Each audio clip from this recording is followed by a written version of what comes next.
You're already worn out before you wake up. The mind lingers while the body stands up.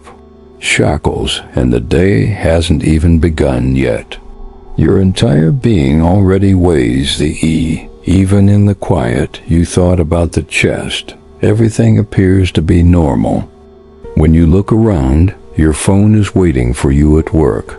Vibrates with requests that are veiled as chances, and the world continues to saying, "Come on, you can do it." However, this is a fact that maybe nobody knows. Tell you that you're more than just exhausted. I'm sick, and it's not just you. It permeates every aspect of our society. Period. When there is no longer a face to suffering. No bars, no supervisors yelling, no direct suppression. However, there's something more vicious there. Is the unseen requirement of performance. You are now your own worst enemy. What used to be an outside order has transformed into an ongoing inward whisper. That whisper in your head tells you that you need to produce more, do more, and don't. This is what Chul Han calls stop, never stop, bung. The Performance Society is a system where you feel liberated, but in actuality, you are more confined than before. Confined by the notion that each second must be beneficial. Each activity must result in outcomes that each breath must bring you somewhere, and if you give up, if you don't succeed, after you take a nap, you think you have no value. Optimism has become toxic. Handcuffs have replaced freedom, and the capacity to perform all tasks has evolved into the censure of never being capable of quit. Feeling bad when you're not making you feel nervous when you're not replying to texts, in frustration when you fail. To reach your own objectives even when nobody is asking for it. Therefore, this isn't merely stress, it's more than simply exhaustion. Burnout. But it's not the type that a weekend getaway can address. It's the emptying out of existential burnout, you inside, acting as though typical from the outside. And if everything, it's not a coincidence that it sounds familiar. Because you are a part of the system, and the system would have you think that it's not this video, but this is common. It's not a request that you make more, but for you to awaken, since perhaps this is the first time you've heard you're not weak. You're merely attempting to endure in a culture that creates illness, people who constantly strive to be powerful. Breathe deeply. We're about to speak regarding this, and you're not by yourself. Power utilized shouts there for a long time, were asylums, industries, barracks, and prisons. There were explicit instructions to sit down, and Michel Foucault referred to this as a quiet obey. The reasoning behind the disciplinary society was simple. You obeyed a command from someone. It was impossible to watch you. You are being shaped by pruning, but this world, the one with obvious restrictions, is fading away and being replaced by something even more advanced and much crueler today.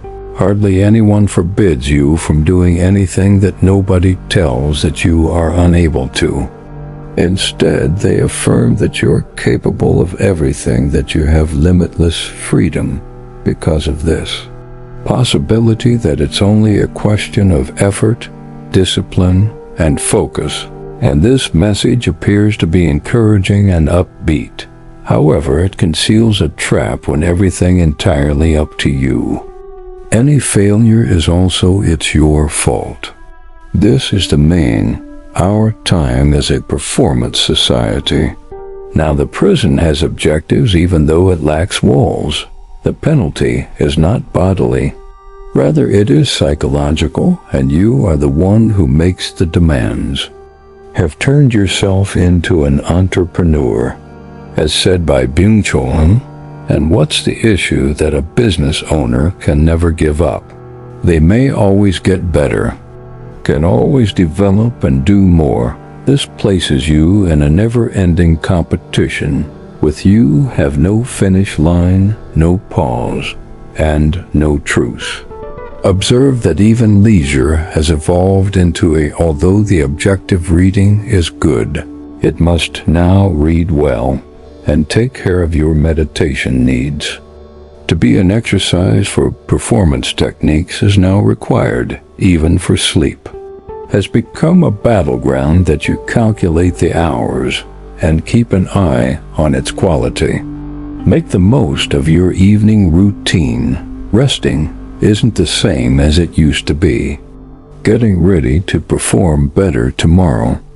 You govern yourself, and when you don't live, when you are unable to handle situations, when you become ill, you blame yourself as nobody else banned you from doing anything, that you had choices.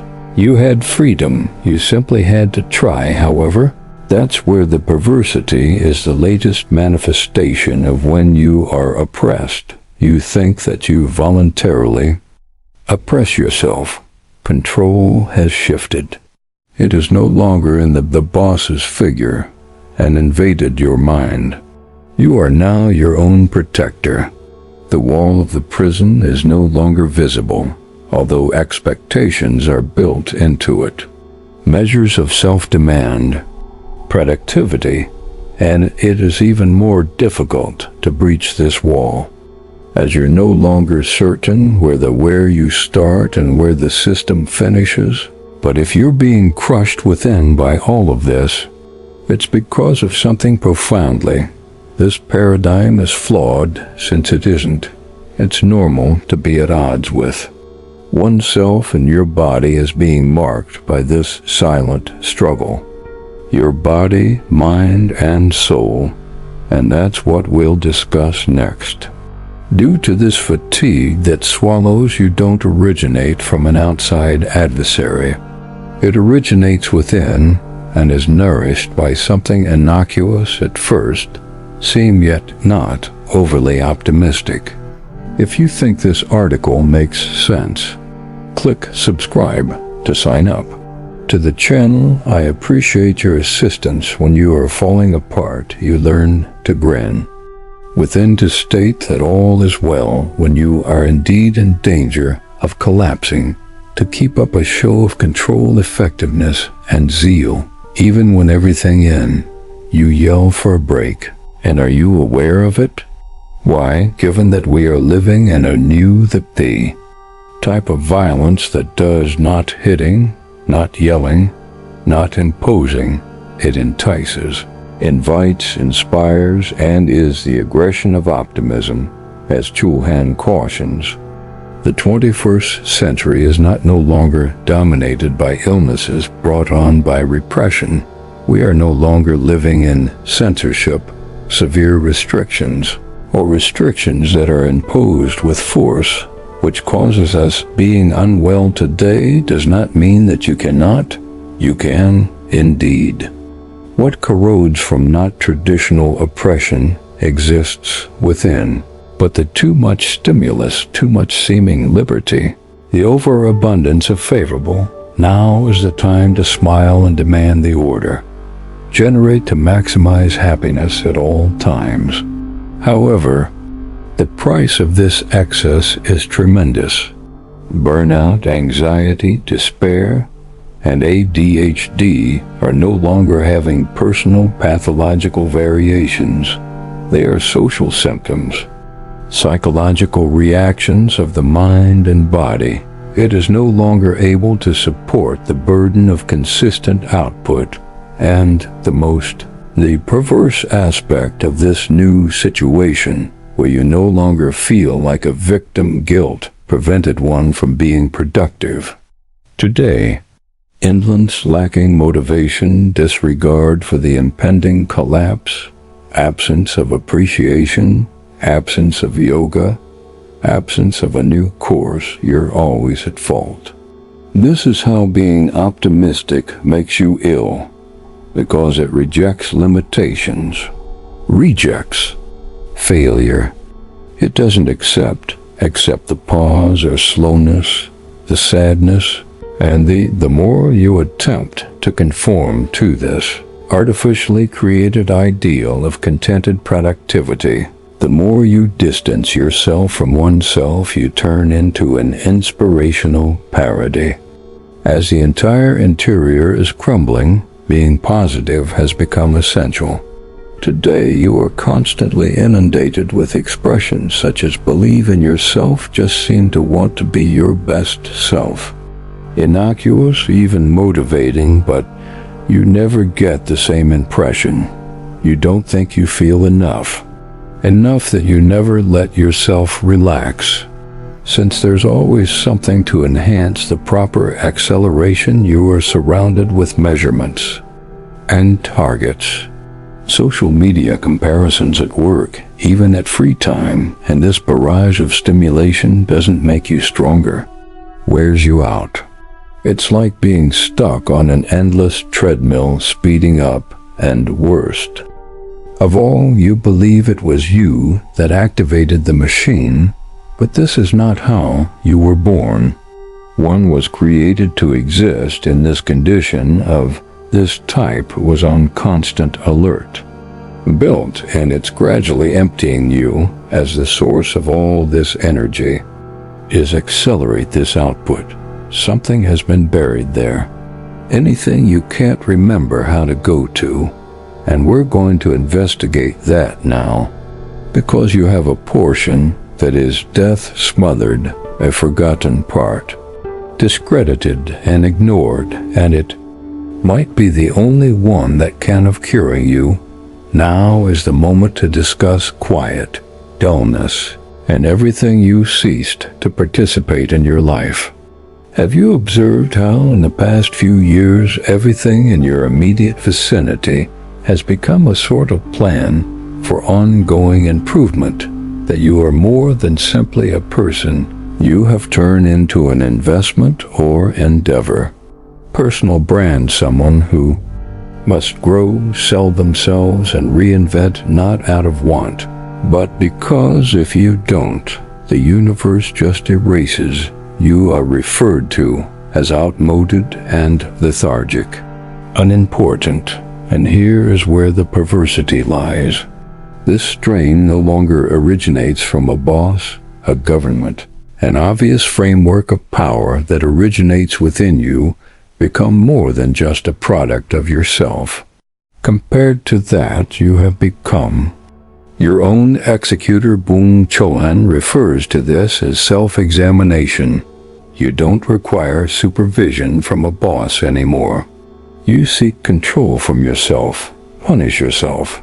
Productivity has emerged as a new paradigm for obedience. You believe that you are in charge of your existence, since you possess the freedom to design, innovate, and pursue your dreams. But nobody informed you of arguing this liberty is absurd, since all the available routes all go to the same location. Increased workload, increased demands, and increased acceleration, and even what was formerly considered sacred provided refuge has evolved into an extension of your body's performance, has become a machine that optimizes the mind as a management tool. Objectives. Relationships have evolved into spirituality through networking, has evolved into coaching. Relaxation has evolved into a way to generate once more, even in your spare time. Evaluated, monetized, and maximized, you possess turn into a business with just one staff. You are the owner of that business. Yet nobody can keep this up for a long time, and you are sensing that the excess is not only physically, it is existential. You are everywhere with the exception of inside. You're always working, but never truly alive. And in your heart, the more you attempt to fit into this, the goal of achievement, the more you feel from the core of yourself. And now for the query. That few have the guts to inquire about what remained after this process was lost behind. You, as you chased to be a better version of yourself each day, what was put aside and what was silenced, a component of you that might not even recall what it's like to be alive. Without needing to defend your existence, in the following section, we shall discuss this. Regarding this forgotten area on the by keeping quiet, you can prevent boredom that frightens you and makes you think about this uncommon and a nearly extinct ability that might be what you must now rediscover, since you weren't a cog by birth. Instead, you were born to feel, to be, to just be. When did you most recently permit yourself to just do nothing and not make any plans? Not react, not use, and not defend. Simply breathe and allow time to pass, without feeling as though it was wasted. Maybe you're not even sure how to that no longer, and you're not to blame. Have been instructed to stay active at all times, constantly accessible and connected to any. A brief pause is swiftly followed by a alert, a new assignment, a brief video, a inspirational material that I must tackle. This initial free time has been wasted. Silence has turned into an uncomfortable situation, and boredom has turned into an enemy. Destroyed, however, let me clarify that no. Speaking about extreme ennui is not a floor, is a gateway, according to Byung-Chul Han. Recounts how boredom used to be the rich soil of creation. It was a moment of introspection and genuine presence. It contains philosophy, art, and spirituality emerged as a result of boredom. The type that is not rushing, that annoys you and forces you to confront yourself, creates room for reflection, because pondering is what brings you return to your humanity now. But we live surrounded by fractured attention. Leap from one stimulus to another, such as multitasking by animals on heightened alert, is not. It is a survival instinct rather than a skill. You view a video while answering messages when you consider tomorrow's meeting, while feeling bad about not doing more. The current situation has turned into intolerable, and this hyperactive mental state has a cost. It takes away your depth, your relationship with people and the world, to oneself. You become accustomed to eating everything on the exterior, including your personal feelings. You sense, but you don't get further into it. You don't deepen your life by reflecting. However, you don't live there, which is why you are, even after sleeping. I'm still exhausted and nervous, isolated in silence, even when people are all around you, because your soul has received running instruction, but has stopped without knowing how to stop. And stopping is reuniting, is not weakness ceasing. You can hear the rush in quiet, conceals it in the moment when you acknowledge your wounds, which are in the void in which you rediscover your identity, are devoid of all those layers of productivity that has been attributed to you. However, must return to being bravery to slow down and confront the unease of having nothing to do, withstand the void till it turns into fruitful, and, most importantly, brave enough to refuse to the performance requirement as we proceed inside one of the Han's most groundbreaking ideas, a notion that initially appears odd look, although that might include the only practical means of resolving this situation, are enduring the inability as a kind of liberty. We will learn why in the following section. The most potent action is sometimes to halt. You are able to commit. And why may the real, our time's rebel is the one with the having the guts to do nothing. If hearing speaks to you, you'll discover genuine worth in Beyond the Shadow. My ebook, it dissects Jung's fundamental concepts and provides you with the means to comprehend yourself. A deeper link can be found in the pinned remark. You've been taught to think that being free means having the capacity to do anything. That, the greater your options, the ideal life is one in which you are freer. A movement rich with accomplishments and independent judgments. But what if no one told you is that this overabundance of initiative and authority decision-making are also a jail, and it's possibly the most concealed and perilous of all the reasoning of our culture is easy if you're not. You are squandering your life by doing stuff. Everything needs to be useful and have a purpose. Consequently, even the rest must defend its existence as a form of energy recovery. Even silence must be marketed as strategic. Everything about self-care must make sense. Everything must be lucrative. Everything must produce something. However, Byung-Chul Han gives us a radical notion that real freedom starts when you regain the authority to refrain from a peer. It's like you don't want to be helpful to. It seems impossible to just not be able to. It seems counterintuitive, don't you think? Live our entire lives attempting to accomplish. The ability to perform, the ability to move, the ability to generate the power to accomplish, the authority to make decisions, but the authority to act has become a need. You must since you can, but what if you're not wanting to? But what if you are unable to? You're just worn out by the response you hear. It is evident from society that you have failed in.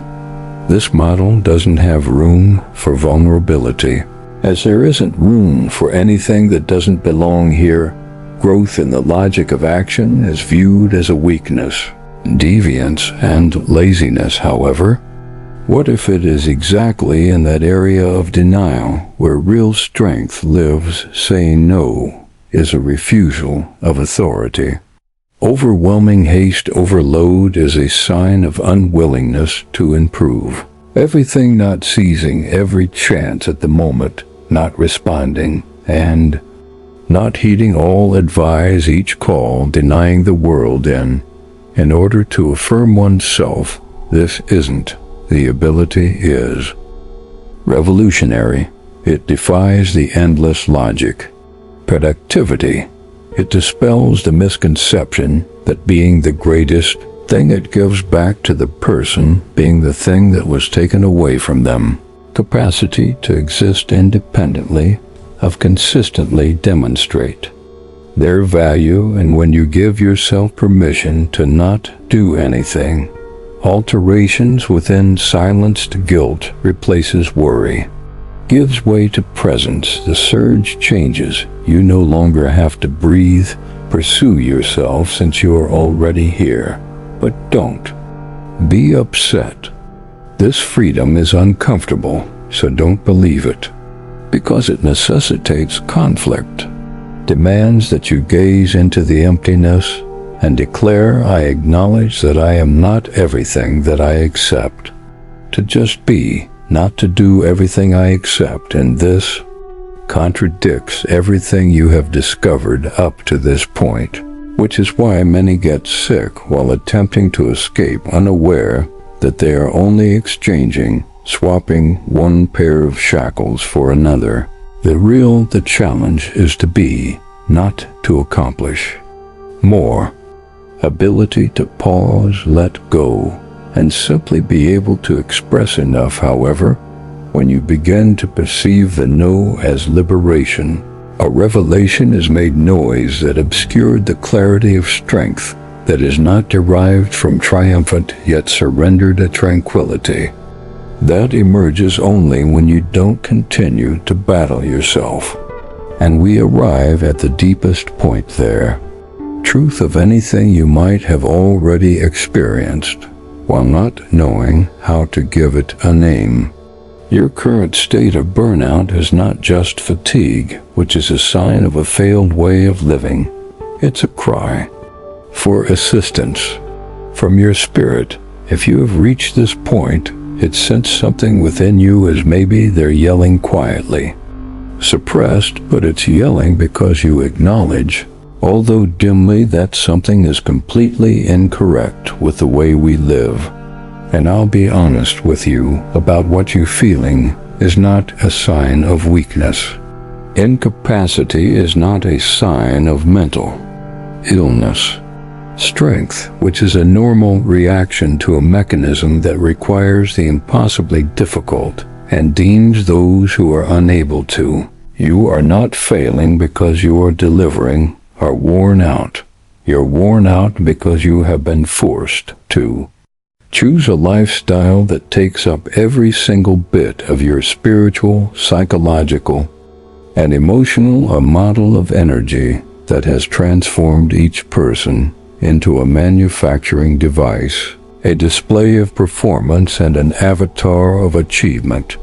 And in this crazed pursuit of an impossible ideal of success, what is forfeited is the most valuable significance of Byung-Chul Han is stating unequivocally that burnout is not a peculiarity, not an exception, but the most obvious indication of a group. It is not the existential crisis. Downfall of some people who are overly sensitive or unorganized people.